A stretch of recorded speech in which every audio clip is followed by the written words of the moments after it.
नमस्कार, आप देख रहे हैं न्यूज़ इंडिया 80 और वक्त हो चुका है दिन भर की बड़ी खबरों का। तो चलिए एक नज़र डालते हैं दिन भर की प्रमुख खबरों पर। क्या शपथ नहीं ले पाएंगे योगी? सुप्रीम कोर्ट के वकीलों का बड़ा फैसला, मोदी शाह को लगा बड़ा झटका। उत्तर प्रदेश सहित 5 राज्यों में हुए विधानसभा चुनाव के नतीजे आ चुके हैं, लेकिन सियासी जंग रुकने का नाम नहीं ले रहा है। एक तरफ सत्ता में काबिज बीजेपी जश्न मना रही है और दूसरी तरफ ईवीएम पर सवाली निशान लग रहे हैं। ईवीएम की छवि धूमिल हो रही है।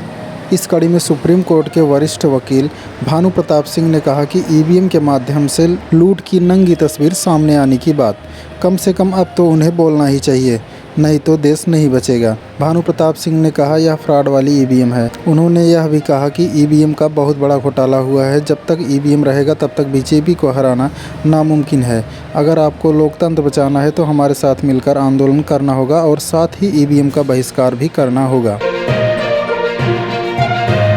बिहार में शराबबंदी को लेकर बिहार सरकार हर संभव कोशिश कर रही है। हेलीकॉप्टर और ड्रोन के जरिए निगरानी भी की जा रही है। खुद नीतीश कुमार समाज सुधार यात्रा के जरिए लोगों को इससे दूर रहने की अपील की है। बावजूद इसके जहरीली शराब का तांडव नहीं थमता दिख रहा है। 4 जिलों में बीते 7 दिनों में लगभग 19 लोगों की जहरीली शराब पीने से मौत हो गई है। उत्तर प्रदेश में बीजेपी के जीत के बाद मुख्यमंत्री योगी आदित्यनाथ दिल्ली के दौरे पर हैं। योगी आदित्यनाथ के लखनऊ पहुंचते ही पूरे ग्रुप की बैठक हुई।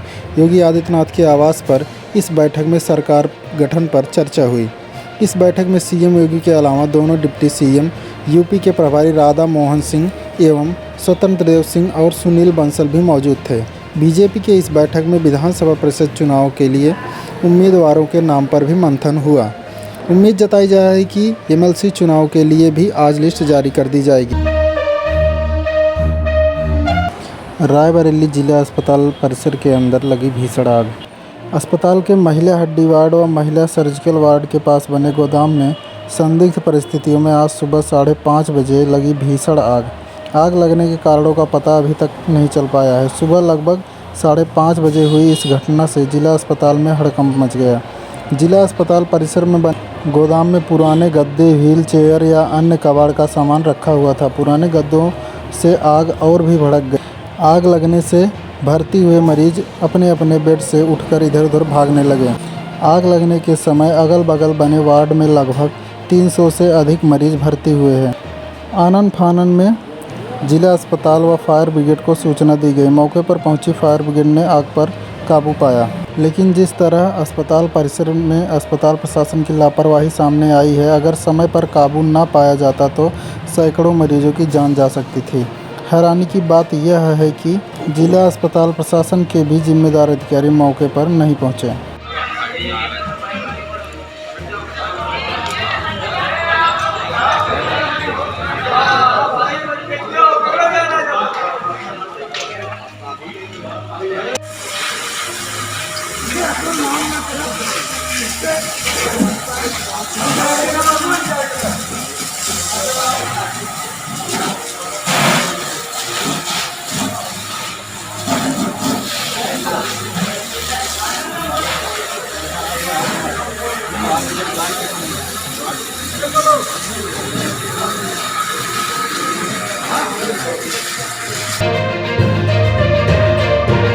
अहमदाबाद जा रहे युवक का गांव के बाहर फंदे से लटकता मिला शव। सराय अकिल कोतवाली के भखंदा उपहार गांव में सोमवार की सुबह की घटना। भखंदा उपहार गांव के बाहर सोमवार की सुबह एक युवक का शव बगीचे में फंदे से लटकता हुआ मिला। मृतक अपने साथियों के साथ रविवार को अहमदाबाद जाने की बात कहकर निकला था। शव मिलने की जानकारी पर परिजनों में कोहराम मच गया। मृतक के पिता ने बेटे को अगवा कर हत्या किए जाने का आरोप लगाया है। परिजनों की सूचना पर पहुंची पुलिस ने शव को पोस्टमार्टम के लिए भेज दिया है। भखंदा उपहार गांव निवासी अर्जुन सिंह किसानी करते हैं। उन्होंने बताया कि रविवार दोपहर करीब उनका बेटा प्रिंस सिंह, जिसकी उम्र 23 साल है, घर से साथियों के साथ अहमदाबाद नौकरी करने जाने की बात कहकर निकला था। आरोप है कि शाम को प्रिंस सिंह के एक साथी का फ़ोन उसकी बेटी के मोबाइल पर आया और सोमवार सुबह तक गुड न्यूज़ मिलने की बात कहकर फ़ोन काट दिया गया, जिससे घर वालों ने परेशान होकर प्रिंस के मोबाइल पर फ़ोन लगाना शुरू कर दिया, लेकिन उसका मोबाइल बंद बताने लगा। सोमवार सुबह उन्हें ग्रामीणों से सूचना मिली कि गांव से 1 किलोमीटर दूर आम के पेड़ पर प्रिंस का शव फंदे से लटक रहा है। सूचना पाकर परिजन रोते बिलखते घटनास्थल पर पहुंचे। भारत ने घर में जीती लगातार 15वीं टेस्ट सीरीज। आपको बता दें कि दिन रात टेस्ट में श्रीलंका को 7.5 शतकों में 238 रनों से हराया। 2 मैचों की सीरीज में 2-0 से किया क्लीन स्वीप।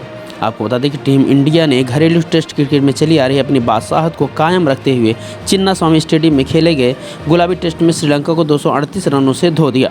भारत ने घर में लगातार 15वीं टेस्ट श्रृंखला जीती है। बीते 9 वर्षों से उसे कोई भी टीम घरेलू टेस्ट श्रृंखला में नहीं हरा पाई है।